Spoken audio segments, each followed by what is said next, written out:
architect for a Linux distribution called Jolly Cloud. Of course, a distribution tailored towards netbooks. The topic of my presentation is Git, the source code management tool that you could use for building, developing, maintaining, supporting any type of text-based source code. We currently use Git at Jolly Cloud for managing all of our individual packages. So since Jolly Cloud is a Debian-based distribution, we import all of the source code from other different packages like Bazaar, Subversion, CVS, or whatever, bring it into our local Git repos where we apply our changes, we repackage them up and distribute them along our apt repository. That's, in a nutshell, my job. What I'd like to do for you here is describe how we use Git within Jolly Cloud and to give you a general primer on how to set it up, how to interact with it, and some of the core features of switching your project to use it. If by chance you happen to be having a netbook that was running Linux sometime in 2008, you also might remember me from the array.org netbook kernel repository. This was a huge project I did. This is where I found out about the whole Jolly Cloud thing. They actually contacted me through this, and it was all in response because Ubuntu had challenges producing proper drivers for netbooks. So I made a little apt repository, made my own kernel. Well, that's the legacy of how I originally started learning about Git. You've got online and offline capabilities. Once you do an initial online clone of your repository, whatever you're talking about, all the other transactions you can do can be completely offline. So if you're stuck on a plane for a 10-hour transatlantic, you could still do your normal job on your computer with complete offline access. Do your commits, rebase, merge, diff, log, whatever, and it will actually remember the timestamps as you do it. And when you next get internet access, you just push it up to the server, and the server, it's like you're never gone. Another unique feature of Git is the staging area. The staging area allows you to validate and sanitize what you're looking to commit. For those of you who are familiar with CVS and Subversion, you probably know that once you commit, it's like it's written in stone. The staging area is sort of like a level in between your working copy and your commit, so you can actually validate what's actually there. Am I happy with this commit? Is the commit accurate according to what I'm trying to represent in my log file, etc., etc., etc. Another cool thing about Git is that it offers the most correct form of branching and tagging. Again, if you're familiar with Subversion or CVS, it takes a week to plan for a branch and a merge in CVS and a whole day to implement. With Git, it's a matter of minutes. Subversion's idea of tagging, it's basically a branch. What's the point there? It's incomplete. It's not correct. And Git addresses both of these shortcomings. Git also offers a really cool graphical history browser, which I'll demonstrate for you here. So you can actually visually see how your project has progressed over time, how the other people have contributed to it, and actually see flows of your code or your project over time. And the example, of course, I'll bring up is the actual kernel itself. We can see all different development paths that other people have taken to get to the point where we are today. Finally, of course, we've got multiple workflow options. In that, depending upon your project, you might have a specific access control structure, or you might have a specific way as to how you want patches to be sent to you. Git offers various methods as to how you can deploy it so that you can accept patches in a way that you're happy with. Whereas Subversion is just one way, CVS is just one way, Git offers many different options. So, what exactly makes a truly distributed source code management tool? You can clone the entire repository from the actual remote source. You have a copy of everything. So when you clone, say the kernel for example, you get the entire content in one fell swoop. You can navigate to and from based upon tags here and there, but you get everything. Let's say you're interested in another branch or another older release. You don't need to re-download it again because you already have it. And Git's main design goal in terms of its architecture is to store that information efficiently on your local working copy, your local working clone of the repository. When you actually perform changes, you push the local changes to a server and you pull remote changes in. Once you've actually committed everything, it's not actually on the server yet. You do need to push it up. And likewise, when other people do the same, you need to pull their changes into your local working copy. You can commit, tag, branch, merge, everything without needing any network connectivity whatsoever, and still have a complete representation of what the actual project looks like. Finally, you can actually selectively push and pull from multiple repositories at once. Again, using the kernel as an example, I have done several different junk branches that I really don't want anyone in the kernel to actually see. This is my working area. I can take that information, clean it all up, produce it in one main branch, and that's what I upload to the actual kernel projects. And likewise, vice versa. I don't care about the ARM ports. I don't care about the real-time patches. I don't care about any of this. I only want the Intel drivers or whatever. I can selectively pull that in. The staging area allows you to isolate individual changes from your working copy into the actual commits. So let's say you've been working for days on one specific feature in your project. And you've got 10 different files that you've modified, but theoretically it should actually equate to 5 different commits. This staging area allows you to selectively pick the individual files and say files 1, 2, and 3 become commit 1, which is this message. Files 2, 3, or 4, 5, 6 become another commit, which is this message. 7, 8, 9, and so forth.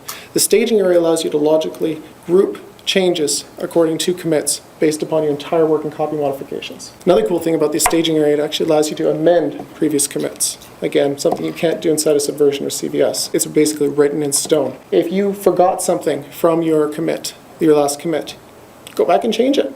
It's perfectly cool. You know, you can add files back in, or if you realize that, hey, this file shouldn't have been committed under this changelog, you can take it out, put it in another one.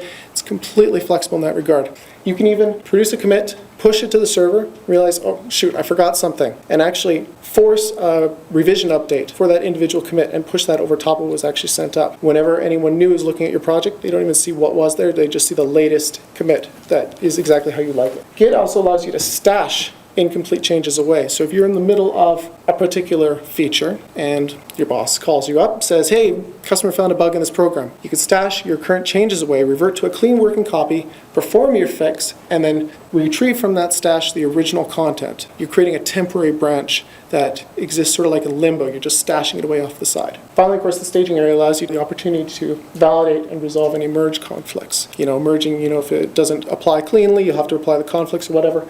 But the really cool thing about the staging area, it keeps track of what merged successfully, warns you about what failed, and so you only need to concentrate on the failures rather than having to dig around for a ridge or reject or accept files or whatnot.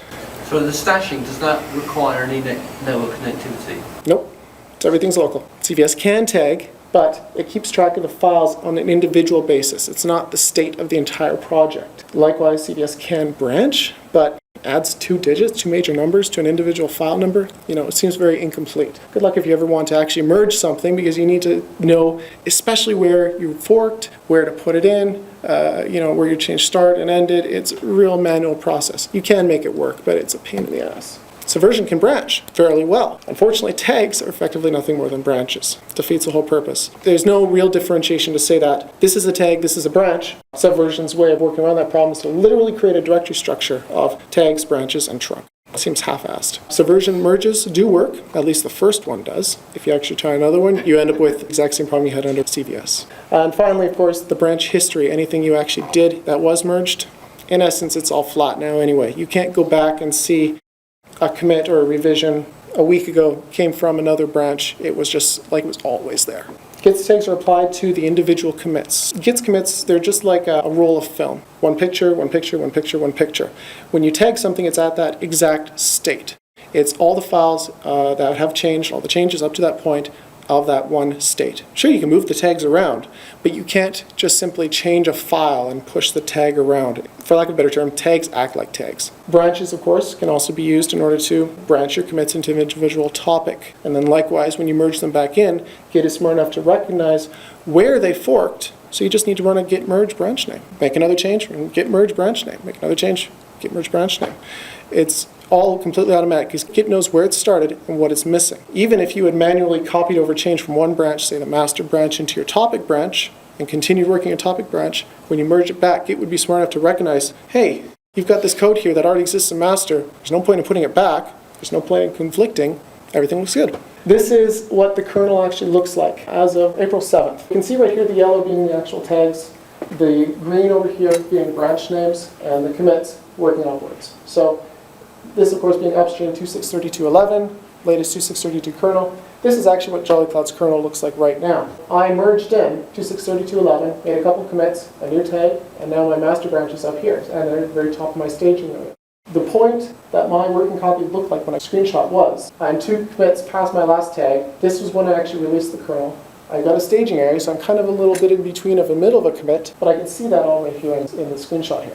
Furthermore, of course, the names are all kept into account, so Greg Hartman, who originally released it, and then me after. If I scroll down, let's say I'm interested in something a little older, Linux 2631, released on September 9th, and then I took that, I started making a couple other changes, but you can see here how the flow of information works inside of the Linux kernel. Pretty extreme example, but it's really quite cool how this stuff actually flows in here. All commits, since the kernel implemented Git since like 2006 6 are in the repository. So you can go back as far as 2.6.16, I think it is, and review what the code looked like there. Now, if you look closely on this, there's something a little weird. Here's all my work, all the actual Ubuntu work, and then it looks like there's another branch coming out of here entirely not connected to anything. This is Ubuntu's branch of what their interpretation of the kernel looks like. When I created my version of repository, I grabbed both kernel.org and Ubuntu's, and I can actually correlate that information all within this window. If Ubuntu releases a patch that fixes the sound card on the GMA 500 Realtek device, I could just as well find the commit, cherry pick it, and it shows up on my master branch right there. Eventually, once that Ubuntu specific fix shows up inside of kernel.org, it gets merged down to my side. I'm already aware of it. Everything's good. How exactly can this all be laid out? I mentioned earlier there are several different types of workflows. This is blatantly stolen from a website, why Git is better than X. They make a lot of good points, and I really didn't feel like re-implementing the wheel, so I literally took some of their graphics and put them inside of OpenOffice here. The shared access workflow, very close to Subversion style. We've got one shared repository, and the developers all communicated to it equally, exactly like Subversion. Integrator workflow happens in multiple steps here. We start with a blessed repository. The developers clone it onto their own workstations. They push it up onto a server version of their repositories, and then it gets downloaded to an integration manager and pushed back up. The advantage of this method is that the integration manager serves the role of being like a gatekeeper. Only changes that they approve related to the project actually show up inside of the repository. This is a good actual approach for businesses to say that the integration manager could be the product manager. Really.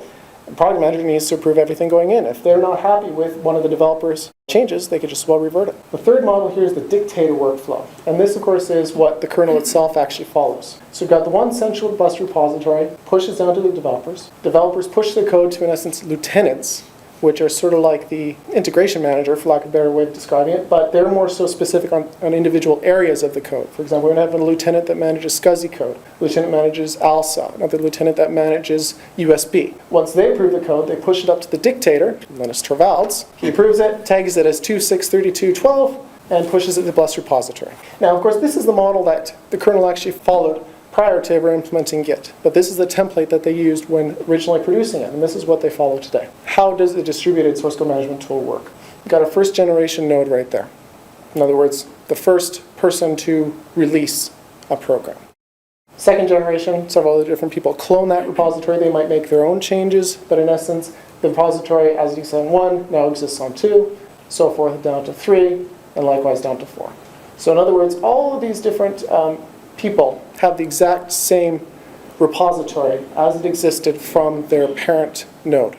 Let's say our number 4 guy over here implements a patch. Say he finds a bug in the code, right? Where does it go from here? 4 could send it right up to 3, or he could actually send it right up to 2 and 1. Eventually, it'll flow all the way back to its original source. It's 4's decision to send it to 2. It doesn't have to. It's all dependent upon what is convenient at the time. He doesn't want to bother 3. Just push it up right now. Now, since 2 has a repository, gets sent back upstream. Everyone below that point technically has that change, except for everyone else not directly related to where it started. Likewise, on the opposite end, let's say 3 implements a blue change. They push it up. Gets sent over to 1. It's up to the top level node generation project owner to decide what I'm actually going to implement. So in essence, they would merge those 2 changes and produce it as a new release, which then gets pushed back out. Git's true advantage here is that it sort of allows islands of developers here to work in tandem. 4 on the end has no idea that 3 even exists on the far end. They can all coordinate through a central host. They can all coordinate through an established structure, but there's no central host, so to speak. If 1 decided to drop support for the project, someone else could just take hold and everything just adjusts. How do you actually do it? What are the actual commands? Before you even start doing any source code management, you need to have a working copy of something. Throw Git onto this, you want to run git init. That sort of establishes the baseline structure of your working copy. Once you actually make any changes, you can verify them through git status and git diff. So in essence, show you what are the changes based upon where you last checked out. Diff, of course, will be just like the output of a diff, a patch, really. You want to add them to the actual staging area. So you run git add on a file. So if I modify configure.ac. Run git add configure.ac, it puts it inside of the staging area, and then I can run git commit to actually upload it, prompts me for a log message, and I can actually assign that change to a message with my name, and it's in my local repository. Now, the staging area, it's great if you've got a whole bunch of commits. It gets a little cumbersome if you're just doing little one-off things, so it's possible to actually bypass it entirely by literally just using git commit file name. Really, this is the exact same syntax as Subversion. Commit local changes. In terms of actual network connectivity, once you have your local changes, you do need to actually send them somewhere in order to communicate them to the world. There's two ways in order to set up your repository. If it's brand new, run git commit. If you've got it already hosted on a service, git clone URL. Clones the actual repository to your local copy. And likewise, you can actually configure that repository through a series of git remote commands. When you run git clone URL, you get your local changes are complete, run git push to actually send them up, go back to editing code. So circle, circle, circle, circle. Likewise, if anyone has made any other upstream changes, just run git pull. Git pull after cloning it, update the local working copy, change, etc. So nice workflow here. Really, the remote connectivity, this is the only time you actually need internet access. Everything outside of here, completely offline. Branching, of course, as I mentioned earlier. Let's say we need a topic branch or we want to change what we're currently working on. Git branch name creates it off the bat. That allows us to apply local changes and then actually compare what does our branch actually look like compared to where my branch was started. So git diff, git log, a whole bunch of neat commands. I can then merge it into another working copy. And again, they're all completely automated. No need to worry about specific revision numbers, no need to worry about any of that fun stuff. Just run git branch, commit, merge, branch, commit, merge, if that's how you feel. Now there is one other remote command, git fetch. Fetch, in essence, is just like pull, in the sense that fetch will grab the remote branch from any service, but it won't actually merge it in. This is a good command to run, say, in the case that you are not interested in what is on a remote repository, have it affect your working copy until you're completely happy with it. So if you run git fetch to download the changes, you still need to run git merge to actually bring them into your local copy. So you can, in essence, differentiate between what is upstream and what I'm working on, whereas git pull will just simply download and merge. So, manipulate branches. How do you actually review what's on there? Well, as I mentioned, graphically browse through the git k command. You could do this at any time. It allows you to see exactly the state that you're at, the state where you are, allows you to actually cherry pick and review individual commits, revert commits, whatnot, etc. Likewise, git k, of course, being the graphical version, you can still run git log, git blame, and git diff. Actually, git blame is really cool if you're not familiar with Subversion or not. Git blame will allow you to summarize on a line-by-line basis for each file of who actually made that commit and when they actually made it. So if you isolated a bug to being this particular chunk of code in this particular file, you can run git blame on the file and see that this was Aaron Smith a couple months ago who made that commit. And you can go back saying, what the hell is this shit? You know. So anyway, git blame is great in that regards. Sometimes you just want to download it and get it. You don't need to just edit the working copy. So just remote git connectivity, clone it, review it. Really, it's all you need to do. You don't need to edit it. Just gives you the opportunity to actually see what the code looks like at any point in time. In a nutshell, this is the entire working flow of using Git. From a basic perspective, there are additional commands that are on top of that, but really this is the only thing you need to know. And the only time it gets complicated, if you are familiar with Subversion CVS, is the staging area. Other than that, it's pretty straightforward. Very quickly here, some of the more advanced Git functionality available. Git rebase. Let's say, for example, you are interested in modifying some project that exists their source code on Git. You can clone from them, apply your local changes, release it. The git rebase command will allow you to adjust your changes forward in time to superimpose them to a more recent release. So to put it another way, let's say you clone it at version 1.0 of an upstream program and you release it as 1.0.1. Suddenly you've got 1.1 coming from upstream. Git rebase will allow you to bring your 0.1 patch level up to 1.1 and upgrade, in essence, or port your existing changes to a more recent upstream version. Bisect. Bisect is awesome. In the case of the kernel, bisect allows you to identify 2 points in the code that, say for example, if you have a problem, you don't know where it started, you don't know where it came from. Bisect allows you to point out 2 points in the code where you know that the problem existed and you know that the problem doesn't exist. And git bisect will, in essence, automatically adjust your checkout to somewhere in the middle. And git bisect is expecting you to say, does the problem exist? So you run configure make install. Yes, the problem exists. Okay, then let's go down in the history and bisect it again and see, repeat the process. It'll allow you to narrow down exactly on the individual commit that your problem was caused in. Really neat little tool, actually. I mentioned earlier about pulling in from multiple sources, and this is in essence what I do during my job with the Ubuntu branch. I am interested in what Ubuntu is doing, but in my opinion, Ubuntu is doing some of the wrong things. So what I do is I pull from Ubuntu, but I only grab in what I'm specifically interested in. But I also pull from the kernel.org version, but I also pull from Greg Crowe-Hartman's specific version of the kernel. And I can actually bring all this in and manage them all within Jolly Cloud's working repository of the kernel and selectively choose what, in essence, I'm interested in. And likewise, pushing is the exact same thing.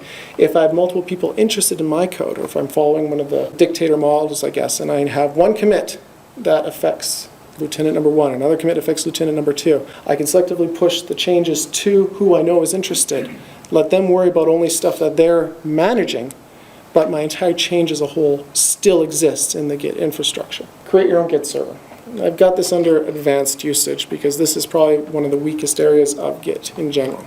In order to create a public repository, you're expected to have an Apache server running WebDAV or whatnot. Not everyone has access to that. It's not super easy for someone new setting up. If you've never even heard of Apache, you don't have WebDAV, you don't actually have even some place you can actually SSH to. However, though, there is a really neat little tool called GitHub. GitHub simplifies creating your own Git server immensely. GitHub, what it will actually do is any project currently hosted on GitHub, you can actually fork it right inside of the GitHub interface, apply your changes, and it becomes a medium that you can use to push those changes up to the original developer. So they are the server infrastructure, the integrator, well, they follow the integrator model, generally speaking, the integrator, and of course the communication medium that you use to discuss changes. They build themselves as being a very social site to coding. Very neat little tool, and we're actually in the process of implementing GitHub inside of Jolly Cloud right now. So a lot of our own code that is unique to our project, pushing it to GitHub so that other people can contribute to it. That is what I have to cover. Thank you very much for your time. These, of course, are some interesting links. I do definitely recommend why Git is better than X. It answers most of the questions that you might have right off the bat. Can you speak a little bit on social, how one should run it with GitHub? Create a GitHub account. That way, it's free to set up to start off with. I think that they do charge a fee if you actually want to host something on there, so chances are your provider is already charging on there. Providing fixes for things. In essence, once you actually create the GitHub account and you create a fork of whatever project you're interested in, you just run the git clone URL that GitHub gives you. And this allows you then to download what GitHub sees the source code as being, allows you to follow this infrastructure to apply any changes, and push them back up, pull them back down. So this is your command line interface to the server you're talking to, in this case, GitHub. When you make a local change, you push it up, you press reload on GitHub, you'll see it right there. Now, once you are completed with the feature you're adding on, GitHub provides an infrastructure for you to notify the original source to say that, hey, I've added this feature that does whatever, and then they can then choose to integrate that into their original source code. But would you keep that each feature as an individual fork? It's up to you. A fork is more so, you're a unique developer, you're not a part of the original project, you are in essence forking the repository.